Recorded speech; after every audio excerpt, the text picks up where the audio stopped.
ایک مرتبہ کا ذکر ہے، مدینہ منورہ میں ایک تاجر رہتا تھا جو بہت ایماندار اور امانت دار تھا۔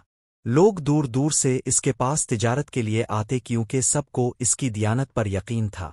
ایک دن ایک مسافر اس کے پاس آیا اور بولا، بھائی، میں سفر پر جا رہا ہوں، یہ میرے پاس کچھ سونا ہے، اسے امانت کے طور پر رکھ لو، جب لوٹوں گا تو واپس لے لوں گا۔ تاجر نے کہا، اللہ کے نام پر تم فکر نہ کرو، تمہارا سونا امانت رہے گا۔ کچھ مہینوں بعد وہ مسافر واپس آیا، لیکن تاجر کا انتقال ہو چکا تھا۔ اس کے بیٹے کو جب یہ بات معلوم ہوئی تو وہ فوراً گھر گیا اور اپنے والد کا بکسے دیکھا۔ واقعی اس میں ایک تھیلی میں وہی سونا رکھا تھا۔ بیٹے نے وہ سونا مسافر کو دے دیا۔ مسافر رونے لگا اور کہنے لگا، اللہ کی قسم، تمہارے والد سچے مومن تھے اور تم نے ان کی امانت داری کو زندہ کر دیا۔ ایمانداری ایک ایسی خوبی ہے جو نہ صرف دنیا میں عزت دیتی ہے بلکہ آخرت میں نجات کا ذریعہ بھی بنتی ہے۔